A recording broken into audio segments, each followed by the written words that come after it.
going to hear from Jonathan Allan. Jonathan is the sales director for Channel 4. Now, Jonathan, I think we're also having a chat, aren't we? We are. So why don't you just come on up here, and I'll introduce you as you get settled. Interesting, you're coming right after Machinima. It's interesting. Yeah, very good. I think we need a Machinima season on E4. That's what you need, a Machinima season. I'm talking to Philip later on. That's exactly right. So, Jonathan, you are a director of sales, and you lead the corporation's sales team of 200 people. I didn't realize you had 200 people. Yes, I wasn't quite sure what they all did when I arrived, but they're all very important. Good morning, everyone. And you also are responsible for generating over £1 billion in annual revenue across spot advertising, online, product placement, et cetera. So what we're going to talk, so welcome. Thank you. We're going to talk about really how Channel 4 is moving into this age of sort of more digital and different ad forms and all those kind of things.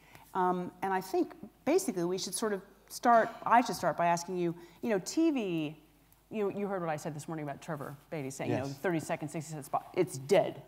It's all dead. We got to go to 5-second. They don't want longer. It's all about snackable, tapas society. Everybody says TV advertising is under pressure. It's obviously not growing. How do you, as a broadcaster, where you have obviously, the lion's share of your money is still coming from the 30-second spot. Yeah. How do you transition, or how do you bring in the other advertising? Give us kind of a macro perspective of where we're going with advertising in television. So I think I do agree with Trevor to a degree, and maybe we'll come back to that a bit later on. But I think the second length around advertising, it feels, if you talk to John Lewis about that, then it feels like long form ads and even longer form, short form content for advertisers feels to be more important. But from a macro perspective, I think TV is a very robust media from a viewing perspective. We heard this morning it's gone up to 4 hours. It's also very robust from a revenue perspective because I think it's proven still to be very effective in this day and age. So I think while it's not a double-digit growth media from a linear spot perspective, I think we move with the economy. I think we're pretty pleased after probably 4 or 5 years ago, everybody talking about the death of television. It certainly just hasn't happened, and we're pretty confident about the future. But I think you're probably looking at growth in linear spot of between 2 and 3% over the next 5 years, not 10 and 15. Yep. So I think for us to be growing faster than potentially the economy, we've got to find adjacent areas to move into to drive more growth. So product placement, content, sponsorship in the kind of linear world, but then in the digital world, growing for on demand, second screen apps, using data to power up and make our digital kind of IP connected TV more powerful and more effective for advertisers is really important. And I think if you look at our revenues this year, we think the TV market's probably going to be flat. But our digital revenues in Q1 are up 45% year on year. Really? Yeah. In Q1 of this year? Wow. Up 45%. What do you attribute that mostly to? Is it 4OD, or is it from selling digital ads, or what is it? It's mainly driven by 4OD. But within that there's ad innovations, which I'll show a few later on. And we launched quite a lot of data-driven products last year, which we tested with a number of advertisers. And we've just signed up 12 partners who are going to invest multi-millions of pounds in our new data products across the next couple of years. Oh, great. Okay, so should we start a little bit with data and then go to some of your new ads? Yeah, if you want to, yeah. That's fine. Yeah. So with the data thing, you say you've just signed up 12 new partners. Yeah. What does that mean? In other words, they're going to take, because you've been collecting data from the 4D ranks. Yeah. What is it, 7 million? 7.5. It's growing at 25,000 a day. 25,000 a day. Yeah, so you have 7.5 million people have said to you, Jonathan, or Channel 4, we like you enough that we're going to give you our details. So you know who they are, where they live, gender, email address, gender, what they like, details, and you can talk to them, essentially. Yeah. The reason why, the 3 reasons why we did this 2.5 years ago was, one, to help us understand our viewers better, make better programs. Secondly, to build a community around Channel 4, for which we can have a dialogue and potentially drive loyalty and more viewing to linear Channel 4. And thirdly was to make better products and better services for advertisers through targeting capability. So it's gone incredibly well. I think our targets in the first year were to have 1 or 2 million signed up. We ended the year with 6 million signed up. So it's been about 2.5 years to get to 7.5 million. And we've just put registration on iOS, which is why it's growing so quickly at the moment. Okay, because iOS, that's going to help.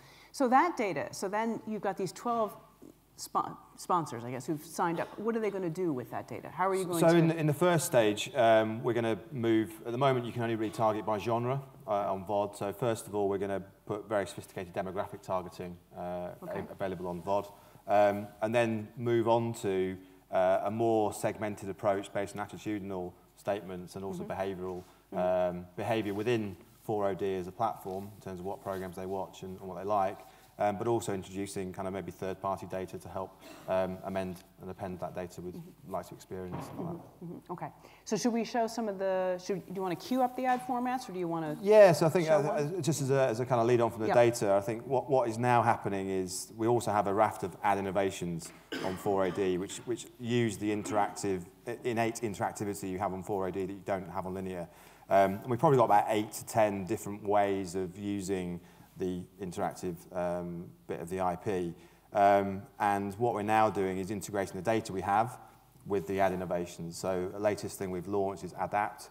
So then you can basically tailor the ad to the age, the gender and location of the viewer, and then change the ad according to what they want to watch. So if you're a young man in Leeds, we can run a John Lewis ad showing kind of shoes and jeans. If you're a female in London, we can show you maybe, to be very stereotypical, handbags and a skirt, and make it a little bit more tailored. And I think that's the first stage. Well, that's the danger of all this. It is, a little bit, yeah. I mean, absolutely. Yeah. I mean, I think we need to be very careful about what we want to buy and make sure that we, through targeting, make it more relevant and right than not. But I think, I'm also going around talking to creative agencies at the moment, which is, at the moment, we're kind of overlaying interactivity and data at the end of the process. So usually the ad's been made, and therefore potentially a little bit clunky in terms of what we do. I mean, what I'd love to do is get the creative agencies thinking about if interactivity was embedded in the ad at the start, what would that mean for the creative process and what would that mean for the ad? And if you're targeting 16-24s and Made in Chelsea's now watch more through 4OD than potentially on E4 some episodes. Really? So it's catch-up. Yeah, so there's a kind of cohort coming through, and in the near future it may be that your advertising should start interactively rather than Yeah, well, it'd be great if the advertising was more interactive and actually more integrated. So it's almost like the conversation we had when television started saying, oh well, let's make the television program, and then now we'll make the website. It's sort of you need to make it more integrated. Precisely. So it's not going to work. So now this one we're going to show first is. Yeah, so this is just some of the techniques that hopefully inspire you all to think about how you can use interactivity in TV advertising online. Okay, so let's roll that one.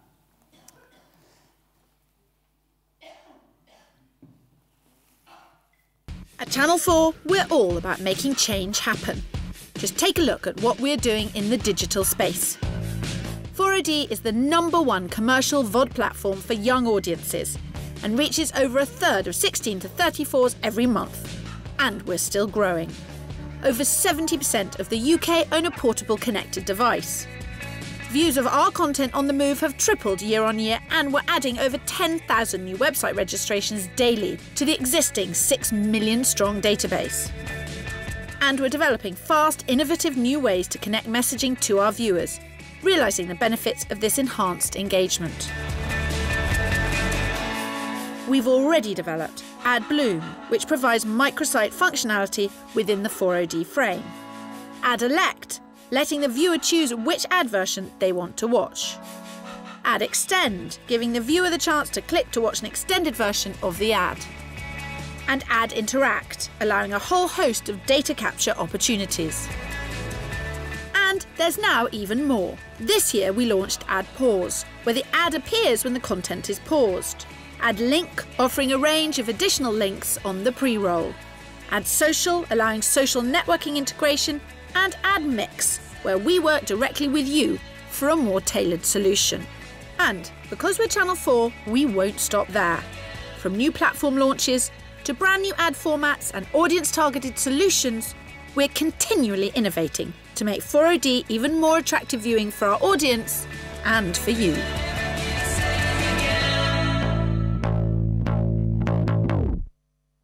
Well, it looks really interesting. What advertisers have been interested by this? I mean, are you finding it's fast-moving consumer goods? Is it? I mean, a whole raft. I mean, it's not defined by category. Really? It's, I think it's about the role of the communication. So I think if people want to have an engagement, they've got a kind of they want to drive earned media from what they're doing, so they want to connect into Facebook.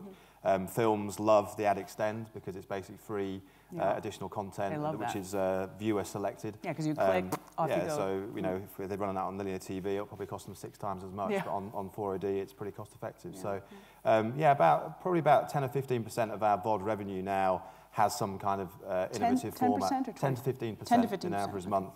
And actually, we're limited more by capacity than we are by demand. So we're now having to find new people to work with to cope with the demand we're getting at the moment. The demand for these interactive. So there's obviously quite a lot of creative work that goes on behind them. So. There you go. Creative agencies, they need more people. Need help. Yeah. And they'll pay you. So do you find that, that it's working? I mean, how can you measure if it's working? I suppose you can, because you know exactly who's clicking, you know when they're clicking, you know what they're watching. Yeah, so I think... So you can charge more. Interactive formats, then, we see engagement rates of 10 times what a normal would be, up to 10 times. We've also, with our databases, we've merged them with loyalty card data. So now we do single source effectiveness studies on 4OD. So we do control cells, and we know, obviously, who's in the 4OD database, and we match that with a loyalty card database, and we can see who's bought and who hasn't, depending on who's watched the advertising and not. So, and that's shown ROI uplifts of 2, 3 times of normal advertising. So if this continues, how important to your advertising bucket is this going to be? I mean, is this going to be... VOD is big, right? It's growing. Yeah, it's. I think again. Can you translate this? I suppose my question is that's big, and it's growing. Yeah. Can you translate that to the channel or not? It doesn't really work that way. Or yeah, you have to put the channel on an online. Yeah, so about 3% of our total viewing is on 4OD now, so it's still relatively small. We think it's going to get to about 15% by 2020. Okay. It's about 5% of revenue at the moment, and again, that will probably go to 15 or 20 in 5 or 6 years' time. I think the leap we need to make, and obviously Sky AdSmart is launched this year, which is obviously using the set-top box data. So in the same way, the laptop on your tablet has data capability and IP capability, smart TV, set-top boxes, YouView will also have data capability. And therefore, whether it's 5 years, 10 years, 15 years' time, there will be a leap to all TV advertising being ad-served and data-driven. Right. And we're getting ready now for that transition to happen. Now, second screen, I know you mentioned that in the beginning. It's sort of important, right? I mean, we're seeing, particularly with your demographic. Yeah. Most people are watching television with one of these or one of those as they're watching. How does that change, what you're doing? You're not working with Shazam or are you, or who are you working with? So I think from a macro strategic perspective, we are structured very differently as a broadcaster. So we have multi-platform commissioning teams. We don't have a separate digital team that sits over here. People commission drama, and they commission drama on a multi-platform basis. True. So that's our approach to second screen is very much from a content-first perspective. So £1 Million Drop is a great quiz show, but it's also an online app and a tablet application. Which did really well, but it was sort of, I keep thinking, what's the next thing? Because it was like £1 Million Drop worked, I think it was 12% or 15% of the people watching did the game, which I thought was stunning. But it's like, okay, now what? What's next? Does second screen really work, I guess? Yeah, I think the jury's out. I think Z-Box probably, who's got Z-Box? Who uses Z-Box in the room? No, there's a question, who has the Z-Box app? Hands up. Okay, now how many people actually use it? Yeah, see? Yeah. That's the problem. I'm the same way. I've got it on here, but don't tell Anthony. I haven't used it for a while, and he'll kill me. Well, Jay Hunt loves it, so our Chief Creative Officer, she loves it. She's on it all the time. I think she's a masochist. She likes to see Twitter about all the programs. Yeah, I think that the jury's out, but I think if we do second screen, we want to do it right.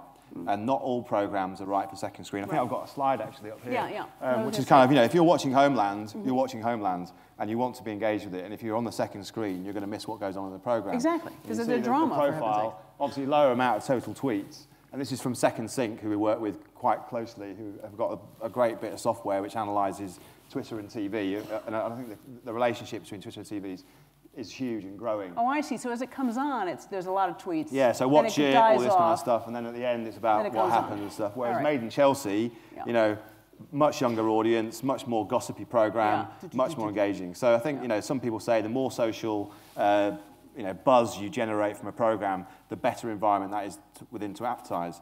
Now, I don't necessarily agree with that. I think there are different environments for different things, and I think you use them in a different way. This helps us understand what the program is, what it's doing, and how consumers are engaging with it.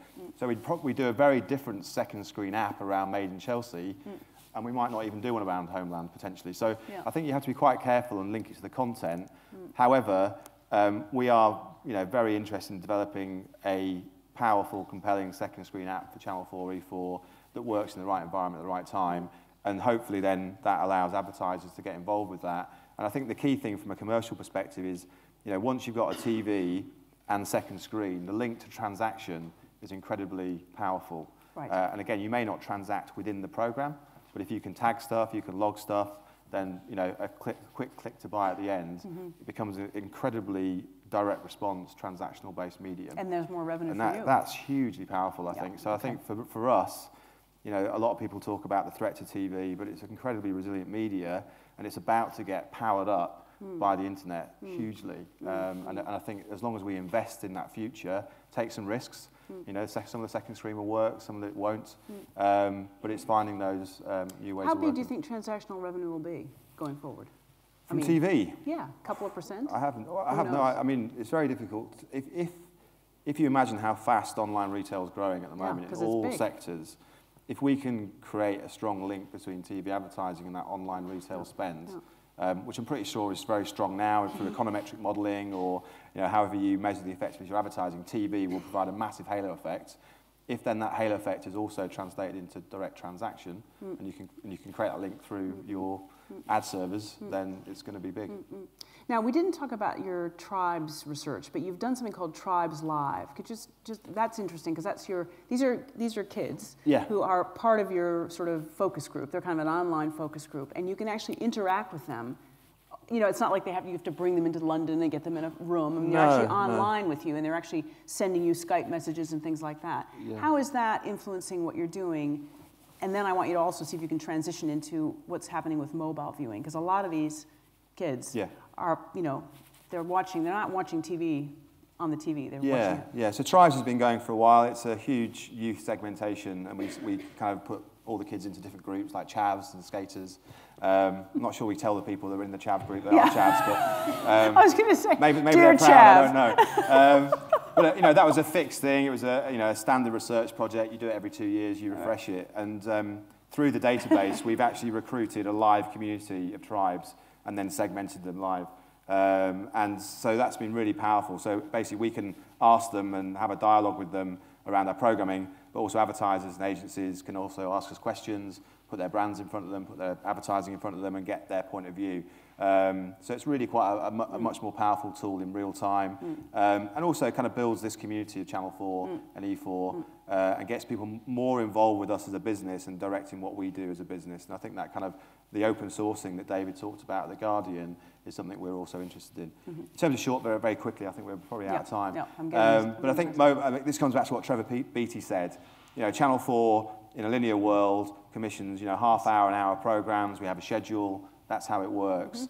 In a mobile world, I can see, 4 hours of TV a day. I reckon we can get another half hour a day out of 4G, out of Wi-Fi, out of mobile. But the new content, but the content and formats for that content may well be very different.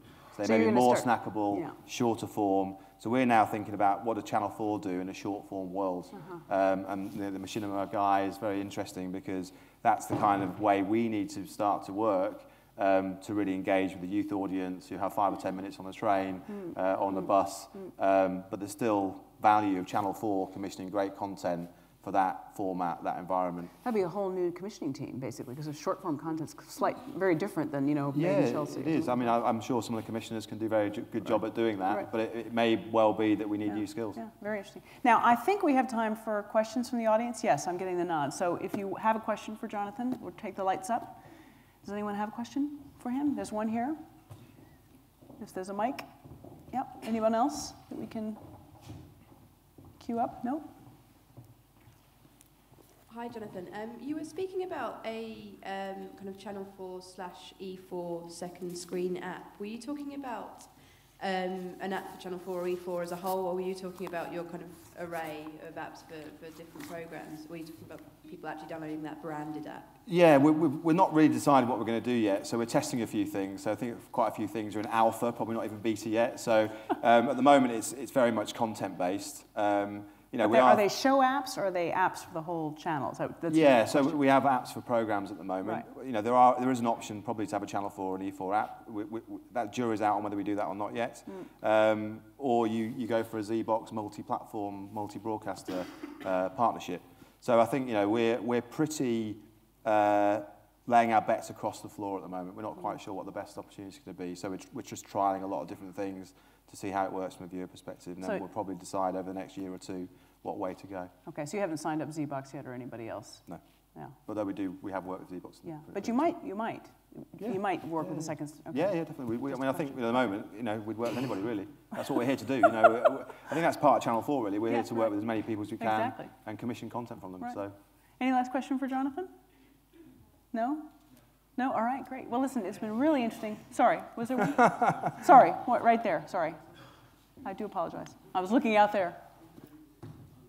People used to talk about the battle for the living room at Xbox and Sony and all these other people, and then the innovation of tablets and smartphones seems to have kind of slightly made that irrelevant to an extent. So I just wondered, do you think there is still a battle? And if so, who's going to win? Yeah, I think there's a massive kind of ethnographic kind of just reality, which is most people most of the time get home from work or school and sit in front of the TV. So I think, you know, that is going to exist for a long time in the future, and therefore that's still the vast majority of our money is made from people doing that. So yeah, I think there is still a battle for the living room. Who's going to win? I think there's a massive advantage that the kind of terrestrial broadcasters, terrestrial brands have. We're known for quality content, for being good curators, of bringing the right stuff to you as viewers. But we can't be complacent. You know, you've got to work incredibly hard. You know, I think the world's moved into a kind of a, you know, you've got all these kind of Netflix, Love Film, that are kind of competitors, but they're also kind of friends of ours, and we would commission content with them and from them. And as a guy from Machinima was saying, it's all about windowing and what do we take when. So yeah, hopefully Channel 4 will still exist in 50 years' time. But you know, we can't sit here just doing what we're doing now to make that assured. It's not a bad idea, you know, Netflix co-commissioning with Channel 4. I mean, I see that as not a bad idea because it's different windows. Yeah, absolutely. You know, House of Cards, you know, how many people watch that in the UK through the Netflix? You know, we obviously buy films, so people see films at cinema, watch them on DVD, and then we still get a good audience to them when they show their terrestrial premiere. So it's all this frenemies, yes. Friends and enemies. All right. Well, listen, on that note, I'm going to thank you. Thank you very much, Please Kate. join me in thanking Thank Jonathan you. Allan. Thank you. Thank you very much.